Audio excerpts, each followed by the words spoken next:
Hey there, happy Frequency and Flow Friday. This space is devoted to helping you raise your frequency so you can live in optimal flow. And I am coming at you on a waxing gibbous moon in Capricorn to prep for the full moon lunar eclipse in Pisces next week. This is a really great time to do a lot of awesome things.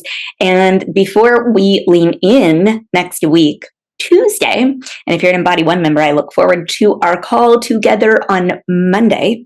This is a really good time to organize, to plan. You know, full moons are generally a good time to release. However, because we're in this full moon lunar eclipse in Pisces, I would also say that it is a good time for intention setting. So really identifying what you want to release during the full moon and setting intentions around your release. It's a good time for grounding, practical self-care, strategizing for the eclipse. So choose position 1, 2, or 3. I want you to think about last week, kind of check in with your vibration. How have you been flowing? Where are you at? Think about next week. Think about letting go. Think about dreaming and scheming, especially if you're in Embody One and on Vision Quest with me. And really tune into your energy. Just how are you feeling and how can you raise your vibe by applying some of the things that show up here. So if you are choosing position number 1, I'm shuffling once. The card you get top of the deck is faith.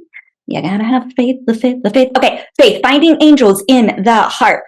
Firstly, I really go to the location here. If you're choosing this position, maybe you're going to plan a trip or travel. Either way, things feel really good with this position, and a pretty good time for some emotional work that might be coming up for you. When we look at faith, you know, faith, finding angels in the heart, fear, forgetting everything angels represent.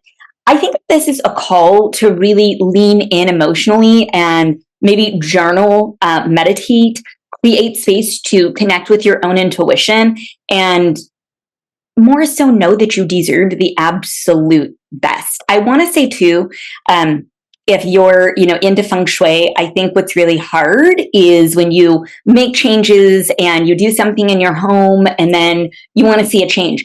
But you have to remember to set the intention. If you've done a feng shui consult with me or taken feng shui in 5 or any of my feng shui classes, you know the 3 secret reinforcements.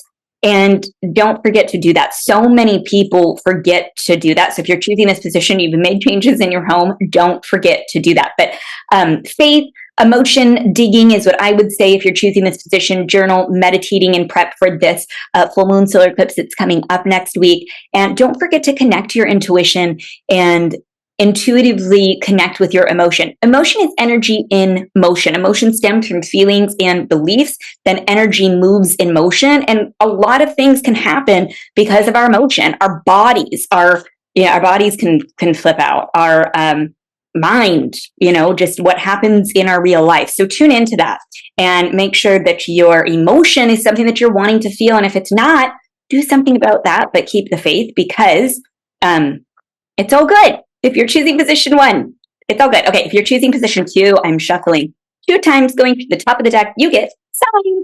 If you're in Embody One, this is really going to resonate with you, so pay attention to the signs that are coming in and around you. I think like in this position too, there's a little bit of like guardian angel, loved one in heaven energy that's coming in, that's kind of saying, hey, look, I'm here with you. You could do this. Don't give up. Stay on the track, you know, and also be kind to yourself. You know, I think a lot of times with signs, we receive answers through natures, through angel signs, through symbolism, through all these different ways. And then we can be really hard on ourselves and be like, oh, what does this mean? If you're asking, what does this mean? If it's really just a sign in itself to go inward, to trust your intuition more, especially at this full moon lunar eclipse that is in Pisces. It is such a time of intuition, dreaming, scheming, listening to yourself, listening to the signs, but know that oftentimes it's not just going to give you like, this is what this means and a very actionable thing. You have to just kind of listen, be open your heart to really hear, open your eyes to hear, you know, however information's coming in, we see, hear, feel, know. And then it's not necessarily laying out this plan for us, but it's more about guiding you back to your little internal voice and those nuggets within that's kind of saying, just go here next. You know, in this card, there's a reason she's sitting, she's present, she's just really allowing for any signs to come to her and really listening to all that's around her and trusting that the unseen is there. It's speaking to her. So stay open to the signs and stay open to the changes that are going to come with, and don't have to know, just know that, especially if you're in body one, it is going to all come together at the end of the month. And if you're not in body one and this calls to you, maybe you should be, because we're on a really fun vision quest right now. And then finally, if you're choosing position 3, top of the deck, you get children and creativity. So if you're getting this position here, I want to say to raise your vibration with art. Really, I think it would be important to come to some self-care, to focus on rest and more balance and bring in play and art into a busy routine. It's a really good time in general around this moon to organize, to plan, to review your goals, and then you tackle whatever is up from that organization. So it feels like, we can get really creative here. Maybe you're organizing children, or organizing your kids, helping them to stay organized, or kids in your life.